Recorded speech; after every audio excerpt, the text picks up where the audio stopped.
Poštovani gledalci, kedves barátaik, én voltam ez. Bírósági szakértő, építi, Zenyim család volt ez. Zenyim asszony, drága, lány Valentina, mérnök, bírósági szakértő, én és másik lány, ügyvéd, Gordana Jovanovics. Építési mérnök voltam, és akarok mondani, ki bír és hogy bír lenni bírósági szakértő.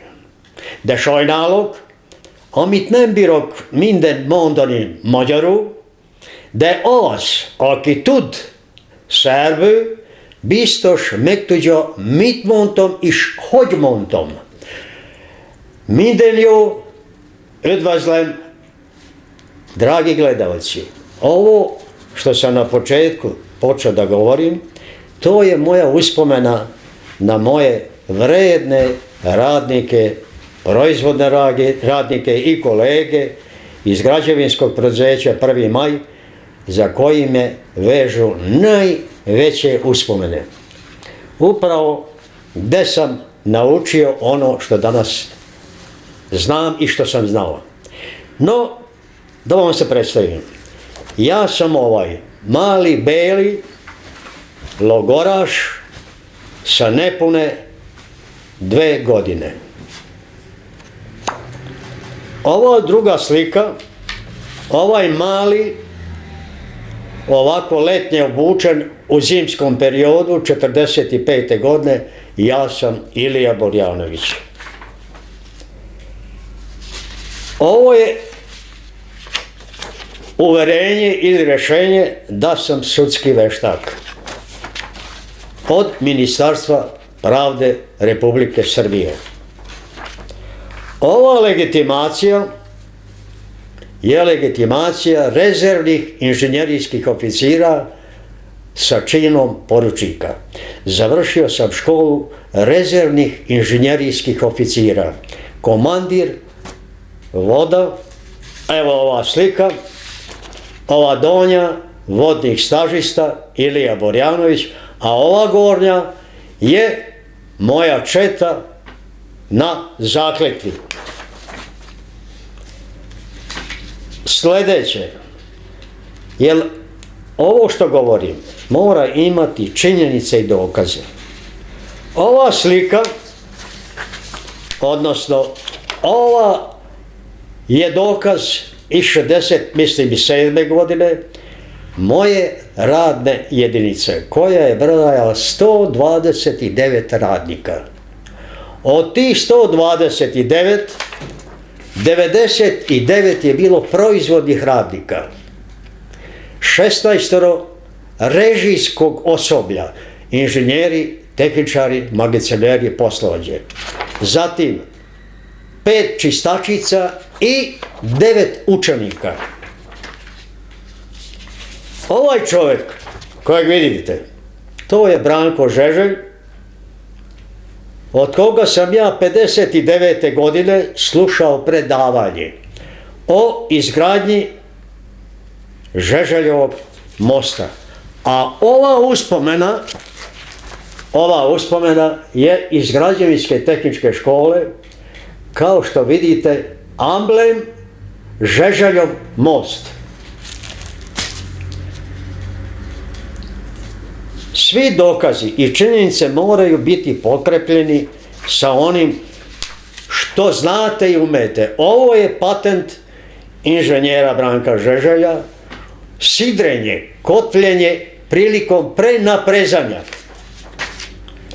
Ova slika je iz laboratorije gde se vidi Branko Žeželj. To je laboratorija građevinskog preduzeća Beton u Novom Sadu, čiji je mentor bio Branko Žeželj, koja je vršila sva ispitivanja, prenaprezanja i izrada ostalih konstrukcija na principu prenaprezanja. To su rožnjače i glavni nosači, kao i stambene zgrade. Dalje, da biste vidjeli ono što ću ja govoriti, ko vam govori, zapravo ko je bio ovaj koji vama sada govori, evo ovo rješenje, u mom radnom veku, ovo rješenje upravnik zanatsko-mehanizacione operative, znači zanatskog pogona i transporta, remonta i mehanizacije. Ovo sljedeće rješenje je dokaz da sam bio šef nadzorne službe. Evo, kao što vidite, šef nadzorne službe. Zatim, druga rješenja, tehnički rukovodilac objekata. Sljedeće rješenje, također, tehnički rukovodilac objekata. Zatim, odgovorni rukovodilac radova, avijatičarsko naselje ovdje u Novom Sadu. Sljedeće, ovo mi je jedno od dražih rješenja, šef gradnje.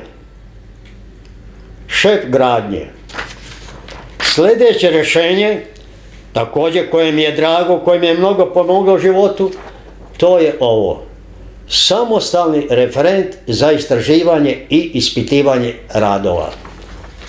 Dakle, to su moja radna mjesta koje sam ja u građevinskoj operativi proveo 12 godina. A ovo je uvjerenje o položenom stručnom ispitu. Morali ste imati položen stručni ispit. A ovo je također jedno rješenje gdje sam bio tehnički rukovodilac u Šibeniku.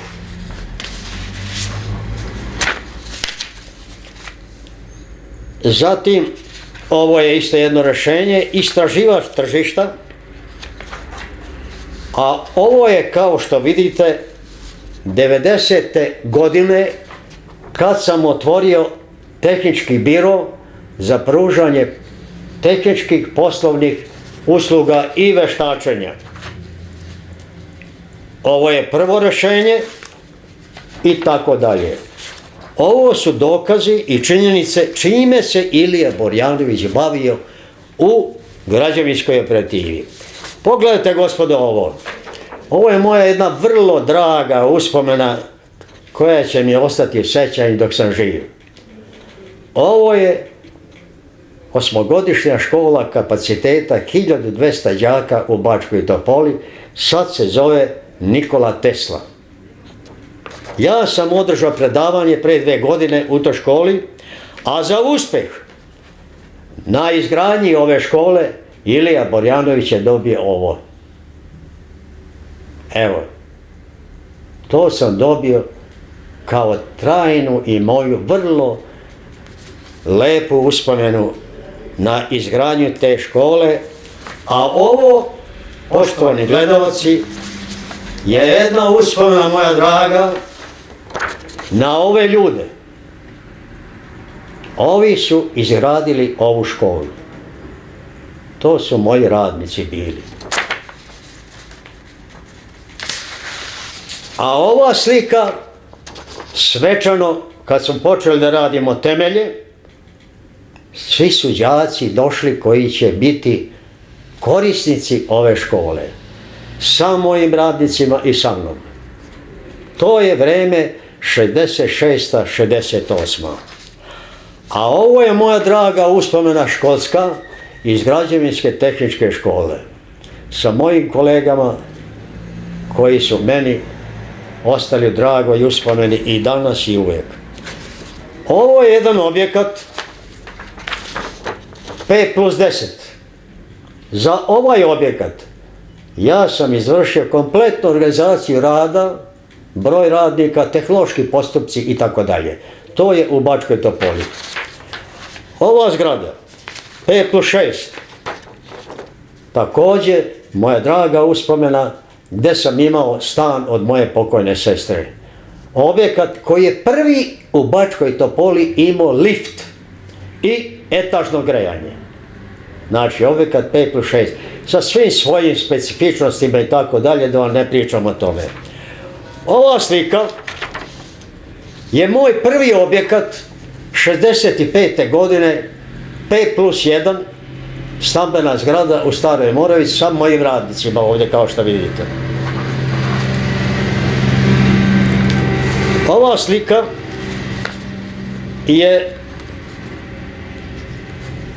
je nadzorni organ i ja i sanitarni inspektor Đuro Dokmanović. Evo ova, ispred osmogodišnje škole. Ova zgrada, moj prvi objekat 65. godine, gdje sam pekao zanat i dobio, evo, onaj poklon, bistu maršala Tita, kao priznanje za uspešan rad na ovom objektu. Ovaj objekat je sudska zgrada, isto u Bačkoj Topoli, kao što vidite, jedan lep objekat koji je šef gradilišta bio Marković Đorđe. Ova slika, kao što sam već rekao, to je u Staroj Moravici, međutim, jedan od najinteresantnijih objekata koji sam ja vodio kao šef radnje, to je, dragi gledalci, bila ovaj objekat. Ovaj objekat, 17 ćelija za suncokret. Zašto vam pokazujem ovaj objekat? Ja sam došao da vodim izgradnju ovih baterija, siloćelija. Kapacitet je bio negdje oko 1100-1200 vagona suncokreta. 70. godine, 15. marta, ja sam došao kao šef radnje na ovaj objekat. Ovi objekti su, evo ovo, to je jedna licenca koja je, da ne kažem, ukradena iz Engleske. Engelman Coleman. Ja i moji radnici nismo imali pojma kako se ovo gradi. Bio sam prinuđen da napravim jedno uputstvo, dragi gledalci. Prvi put sam se susreo na jednom objektu koji nisam znao ni kako se radi. Pa sam napravio, evo ovako, opis rada sa svim elementima kako se to treba da radi i da gradi. Evo, to su te ćelije, ovdje piše opis rada. Da bih znao kako da radimo. Međutim, veliku mi je pomoć pružila i montažna ekipa, koja je bila vrlo visprana, sposobna.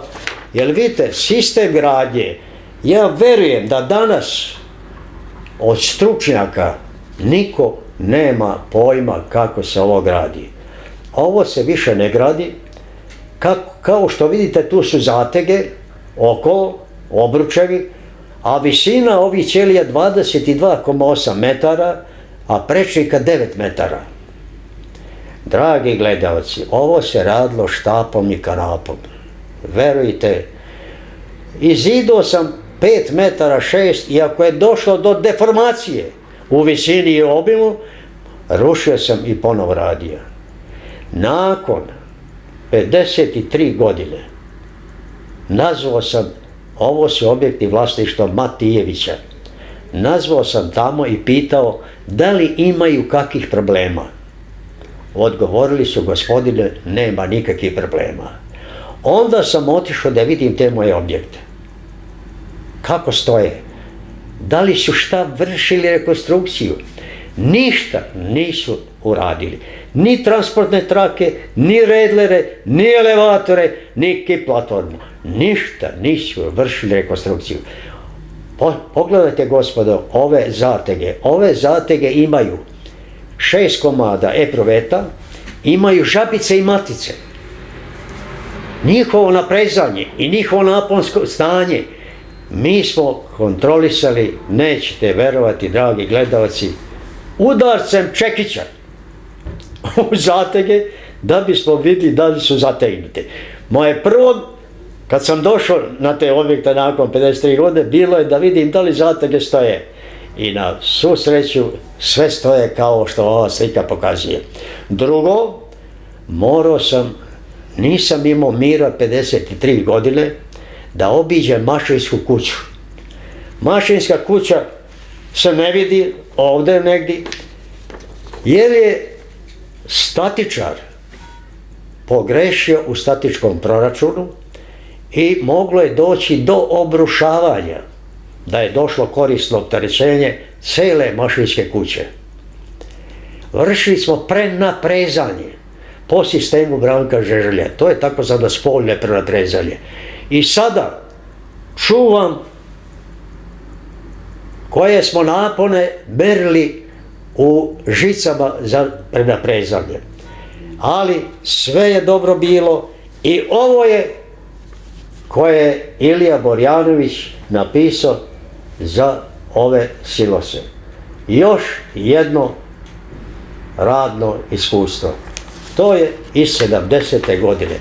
Pored toga, pisao sam mnoge stvari, evo to su sve natpisi u privrednom pregledu i tako dalje, da bih preneo neko iskustvo i znanje mladim generacijama kako treba da se radi i kako treba da se gradi. Moj najveći objekat je bio ovaj, dragi gledalci. To je najveći objekat bio u to vreme kad sam ja dao ovaj intervju novinarima našeg lista koji se zvao Beton. A piše naši najveći objekti ove godine. Evo, moja slika kako se vidi. Drugo, bavio sam se nekim stvarima kao na primjer, tada je bila jedna akcija da se vrši integracija radnih organizacija. Ovo sam pisao u privrednom pregledu. Ima toga dosta. Evo na primjer ovo. Elementi koji utiču na cenu stana. Jedna vrlo važna analiza koju sam ja radio. Onda bio sam delegat SIZ-a za zapošljavanje, gdje sam obavio nastavu zanimanje tesar, zidar, armirač.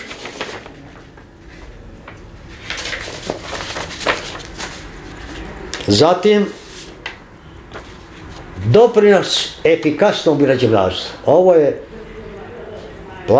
društveni plan grada Novog Sada iz 75. godine. Ovo je programiranje i finansiranje stambene izgradnje. Zašto ja ovo sve govorim i zašto vam, dragi gledalci, pokazujem? Da biste vi ostali veštak u tom zanimanju, ja sam podelio to na 3 segmenta. Jedan segment, kako postati veštak, drugo, značaj i uloga veštaka i neki sudski primjeri koje sam ja vodio i koje sam sačuvao još u originalu. No, šta to znači biti sudski veštak i koji je to rezultat vašega materijalnog stanja? Pa evo, dragi gledalci, ovo je prijava poreza na dohodak građana iz 74. i 75. Ja sam tada zarađivao, mogu vam reći, vrlo dobre pare. Naime, moja godišnja plata je bila 40.000, a ja sam zarađivao 30.000 honorara. Morao sam da prijavljujem porez na dohodak građana. Mnogi koje ja slušam na društvenim mrežama govore o značaju građevinske knjige. Dragi gledalci, ovo je obračunski list građevinske knjige u koji se upisuju pozicije radova koje ste uradili, količina i cena. Ništa drugo tu nema. A vjerodostojnost ovog dokumenta dokazuju šef gradilišta i nadzorni organ. No, da se vratimo sada na osnovnu temu, kako sam ja postao veštak. Moram reći jednu stvar. Da, vi ako hoćete da postanete veštak, vi morate savjesno da prikupljate znanja i saznanja, ovo što sam vam malo pre pokazao, u svom radnom veku. Ja sam pošao, kao što sam vam pokazao, od deteta logoraša, sina jednoga paora, koji je bio izuzetno pošten, vredan i sposoban čovjek.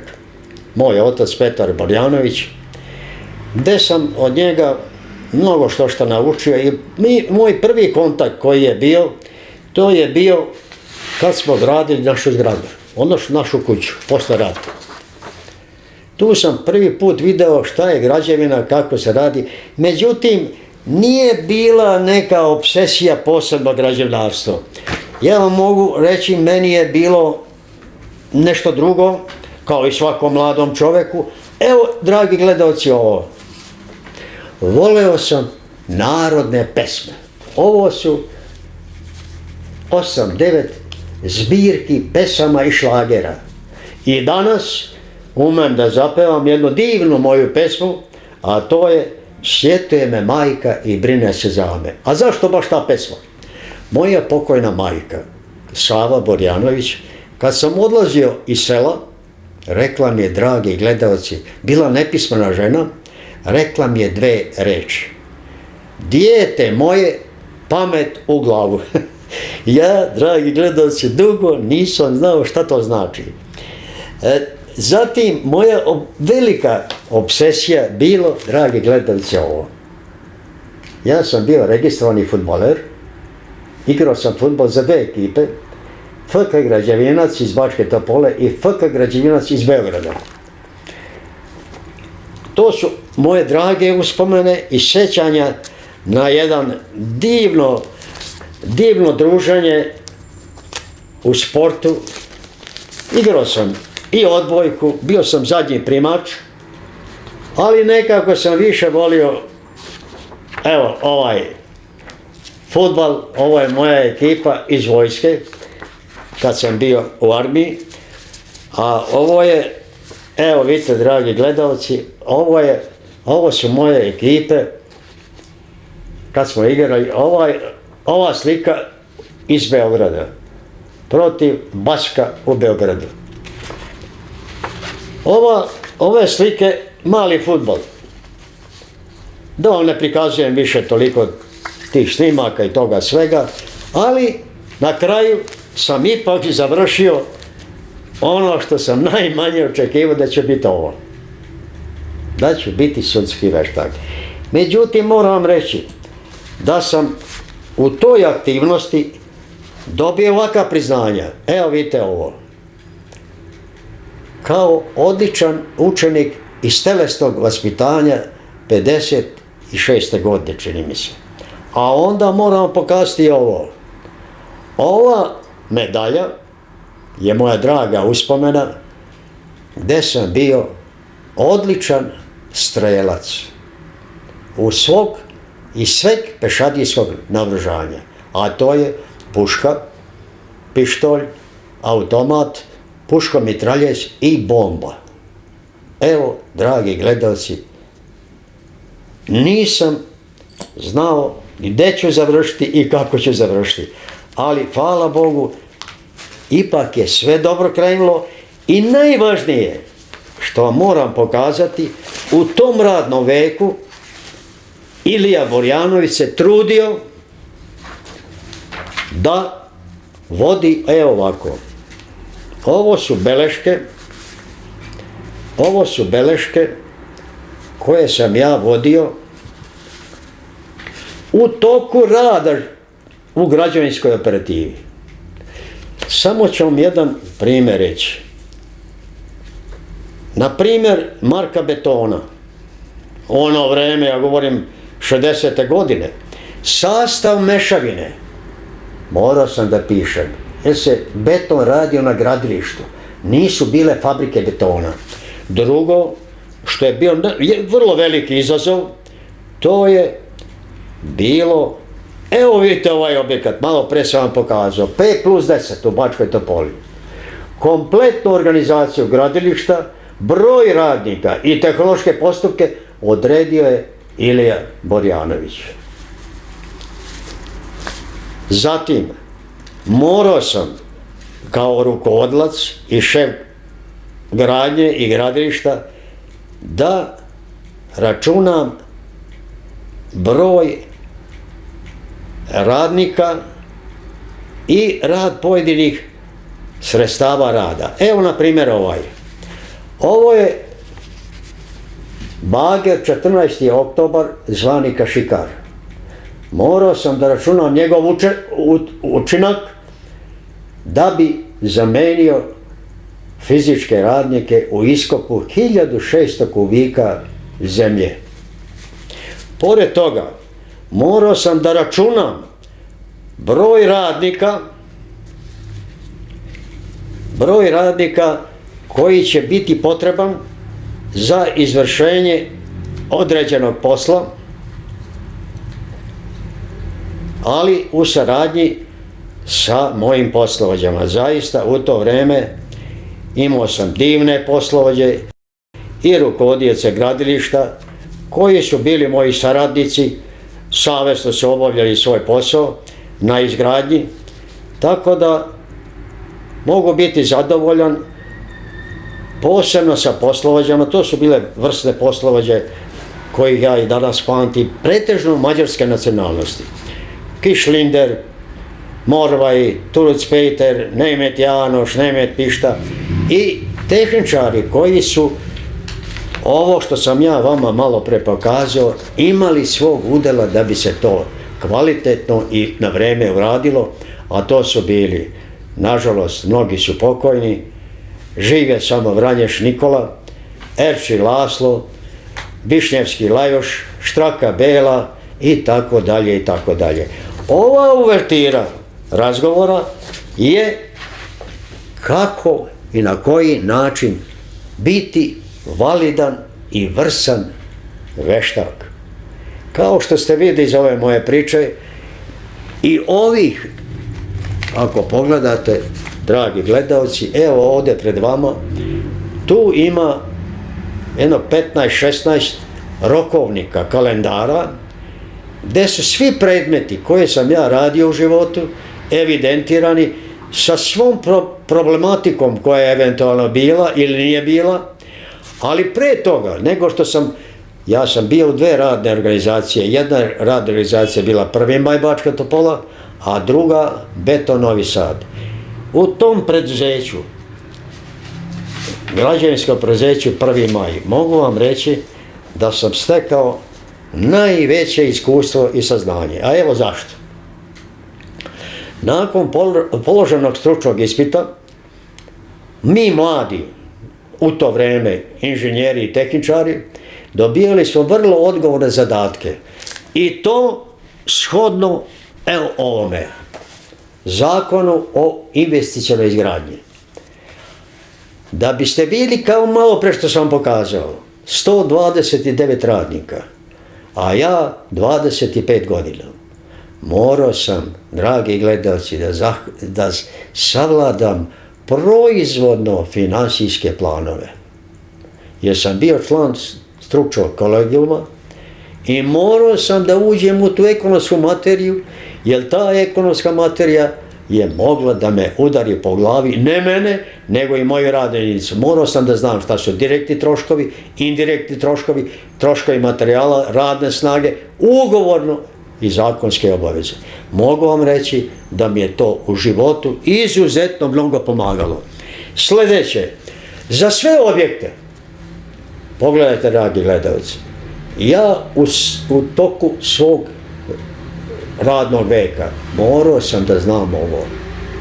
Svaki koji želi da se bavi mora znati ovu strukturu. Ovo je struktura učešća pojedinih pozicija radova u proizvodu. Da biste vi finalni proizvod, objekat, morali ste imati ove radove zastupljene.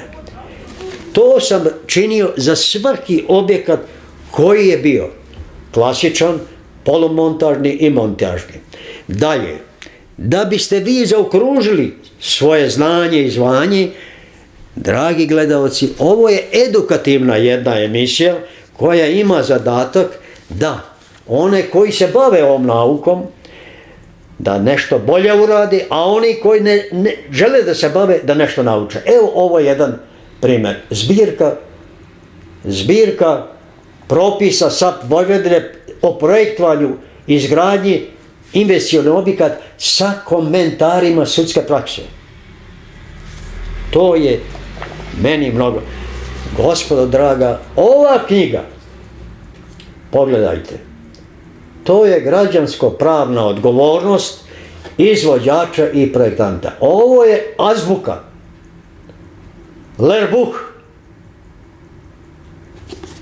Zatim, pogledajte ovo, sudska praksa. Pogledajte ovo, bilten sudske prakse. To je Ilija Borjanović savladao i učio.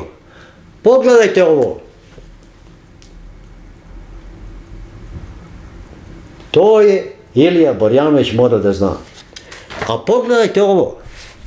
Da biste vi bili veštak. Ovo su bila savjetovanja u ono moje vreme kad sam radio u Zavodu za sudska veštačenja. Na ta savjetovanja, to su bila savjetovanja od Umaga, Poreča, Plitvica i tako dalje. Tu se saznavalo koja je uloga i značaj veštaka.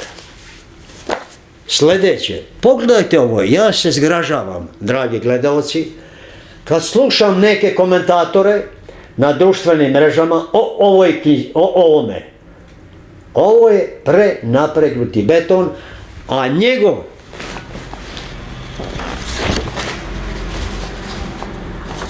vizionar i stručnjak je bio ovaj čovjek, Branko Žeželj. Ovo je prva knjiga, dragi gledalci, izdata 57. godine, koja je izdata od strane IMS-a, Instituta materijala Srbije, sa svim proračunima koji su obuhvaćeni kako se vrši prenaprezanje i šta je prenaprezanje. Evo, to je ta knjiga koju Ilija Borjanović uzeo još 57. godine kad sam bio u građevinskoj tehničkoj školi. Sljedeće, da biste vi bili stručnjak, morate poznavati niz materijala. Za mene su vrlo mnogo značile literatura. Pazite, kad sam bio upravnik zanatskog pogona, a to su bili moleri, stolari, limari, bravi, tako dalje, za sva to zanimanje ja sam kupovao literaturu i preplaćen bio u građevinskoj knjizi iz Beograda. Pogledajte ovo. Troškovi izgradnje novih stambenih naselja. Evo, morali ste da znate i to. Pogledajte ovo. Finansiranje, uređivanje građevinskog zemljišta. Ko finansira, na koji način i tako dalje. To ste morali sve da znate. Pogledajte ovo. Ovo je stambena komunalna privreda koja je tretirala stambene probleme. Evo vidite ovaj Sebasta Skela. Ovo je jedan slučaj bio koji sam ja veštačio ovdje u Novom Sadu na Tehnološkom fakultetu. Naime, desio se jedan nesrećni slučaj gdje je jedan radnik poginuo. Morao sam da kupim ovu knjižicu da bi što savesnije obavio veštačanje kako se desilo i šta se desilo sa tim čovjekom koji je izgubio svoj život. Pored toga svega, morao sam da pratim i ovo. A šta je ovo? Revalorizacija osnovnih sredstava, dragi gledalci. Zatim, morao sam da učestvujem i na ovome. Ovo je Indos, jedno savjetovanje koje je bilo u Novom Sadu o montažnoj gradnji. Naprimjer ovo, viseće montažne skele. Morao sam da savladam i to. Evo, pogledajte, to je viseće montažne konzolne skele. Morao sam imati vezu sa proizvođačima i materijala i specijalnim preduzećima koja se bave za izgradnju. Ili sad ovo. Ovo je ZRG. Završni radovi u građevinarstvu. Molim vas, pogledajte. Završni radovi u građevinarstvu. Sljedeće, pratiti bilten za građevinarstvo. Pogledajte. Ovo je bilten za građevinarstvo. Zatim, izgradnja, jedan stručni časopis koji je izlazio u Beogradu. Tu se tretirala sva tehnička pitanja, bilo koja, da li za niskogradnju, visokogradnju i tako dalje. Ali su jedna velika saznanja bila sa stručnog aspekta. Drugo, morali ste pratiti zakone. Evo. Sljedeće, ja vas suviše zamaram sa tim dokazima, to nije radi mene. Ovo je radi toga da onaj ko želi da se bavi ovim mora da prati i da ima saznanja u praktičnom smislu. Naprimjer ovo, građevinski kalendari, to su izlazili, izdavala je, mislim da je to izdavačko preduzeće bila, da li je to, ovo je Kultura, izdavačko preduzeće bilo iz Beograda.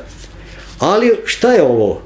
Ovo je zbirka u stvari u sažetom obliku kao kalendar svih pojmova i raznih tehničkih rješenja koje su vezana za određene objekte. Drugo, ako vi niste bili u praksi da radite ovakve objekte, ovo je klizna oplata Siloćelija, gdje sam ja išao u Beograd, jer građevinsko preduzeće Rad je vršilo i bilo specijalizovano preduzeće za izvođenje ovih radova, a ujedno je bila i Kanjiža. Evo vidite kako se postavlja armatura i tako dalje. Jedan značajan dokaz saznanja i znanja kako se vrši izgradnja klasičnih objekata. Ili na primjer ovaj. Ovo je jedan montažni objekat, kompletno montažni objekat, sem temelja. Evo, ovo je faza izgradnje.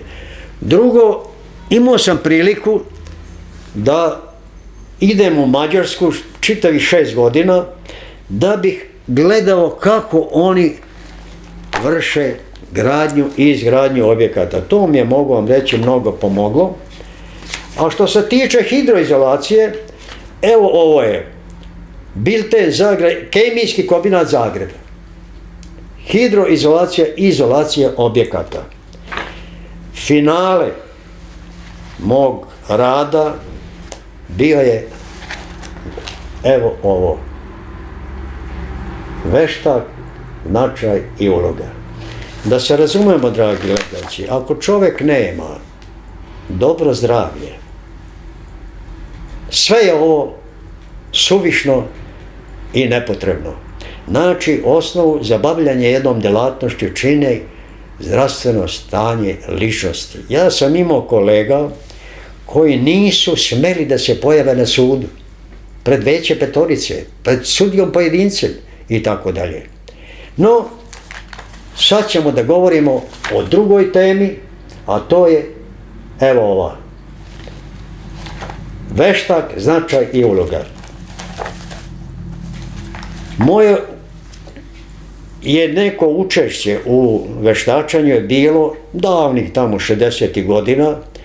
Tada nije bio zakon, jer društveni politički sistem FNR-a i SFRJ nije imao potrebu za takvim nečim. U to vreme, na primjer, obračun objekata, kad završite zgradu, vrši se primopredaja i tako dalje. I onda se vrši takozvani obračun i konačni račun. Tu sam ja bio i predsjednik komisije i član komisije, to je moj uvid u neku vrstu veštačenja. Međutim, dolaskom u Novi Sad, moja aktivnost je daleko veća, mogućnosti daleko veće, jer sam ja novosadski đak, onda sam znao neke sudije, uključujem se aktivno u veštačenje, bilo prvo obezbeđenje dokaza, takozvani predmet R, a kasnije dolaskom u Zavod za sudska veštačenja, kako sam vam rekao i pokazao, moja aktivnost počinje na svim vrstama predmeta.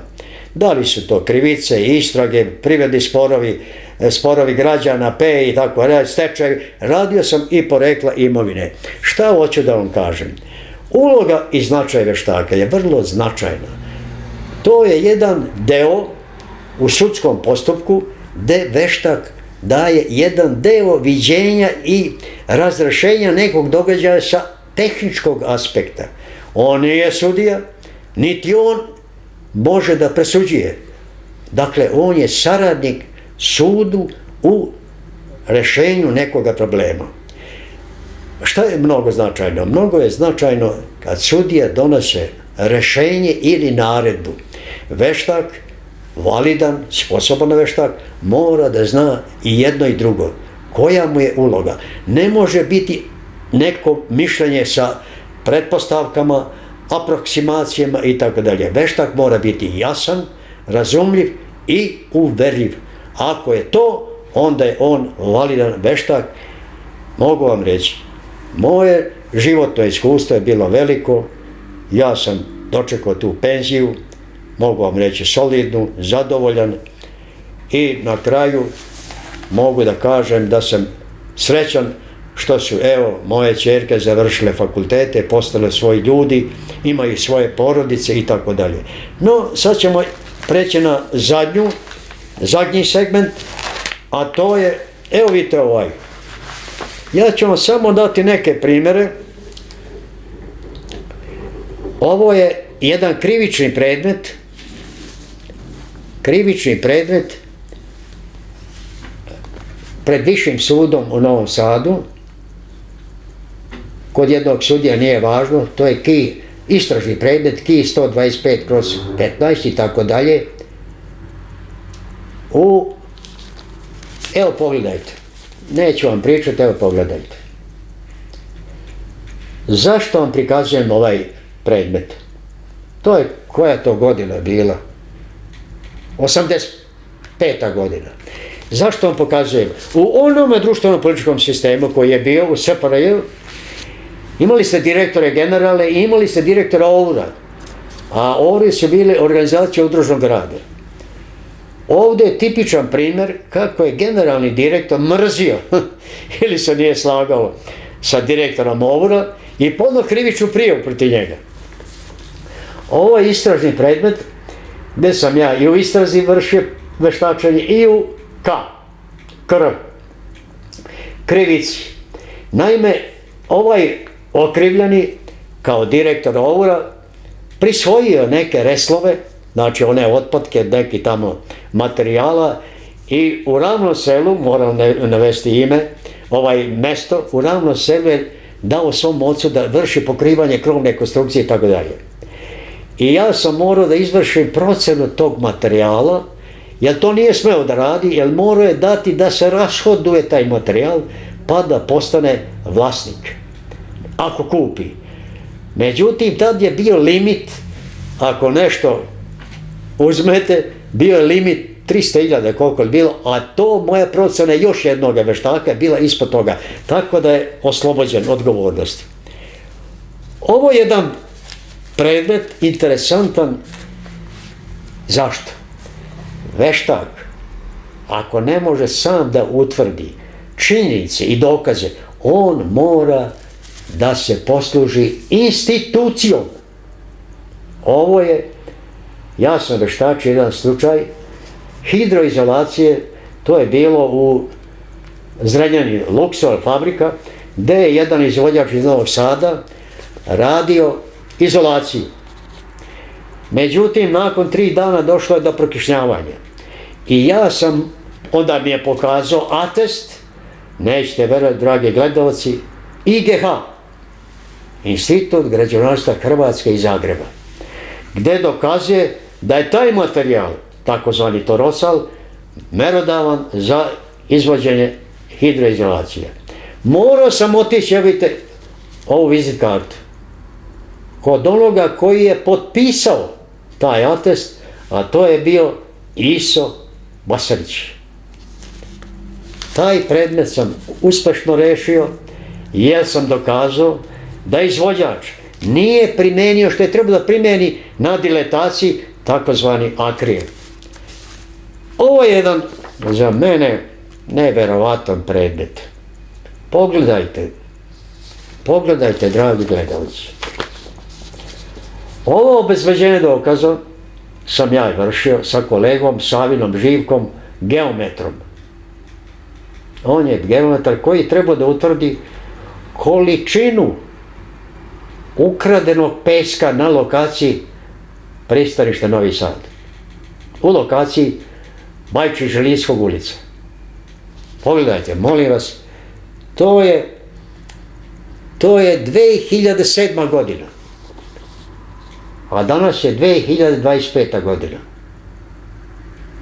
Pogledajte, dragi gledalci. Niko od učesnika u ovom postupku nije imao primjedbe niti predloge za ovo obezbeđenje dokaza. Čuo sam juče, prekjuče, da je tužbeni zahtev tužioca odbijen u celosti od strane apelacionog suda. Ovo je, dragi gledalci, za Riplija. Šta je bilo u pitanju i zbog čega i kako? Zaista vam ne mogu komentarisati pravnu materiju, da li je moguće da sud prvo donese odluku, odbija tužbeni zahtjev, a da apelacioni sud nakon 18 godina potvrđuje da se odbija tužbeni zahtjev. Nevjerovatno. Još bih vam mogao pokazati neke moje predmete, ali ne bih želeo zbog dužine ove emisije da zamaram vas gledalce. Evo, to bi bio jedan prikaz ili edukacija šta treba znati, kako se postaviti u ulozi sudskog veštaka. To sam napisao i ovo. Međutim, nemam onoga ko bi mogao da napravi brošure. Nažalost, i značaj i uloga veštaka i ovo ostalo je, evo, u mom sećanju. Ja vam se zahvaljujem, želim vam svako dobro, a onima koji žele da se bave, neka postignu one rezultate koje sam ja u životu imao, kako u porodičnom smislu, tako i u materijalnom smislu. Sve najbolje, živi bili.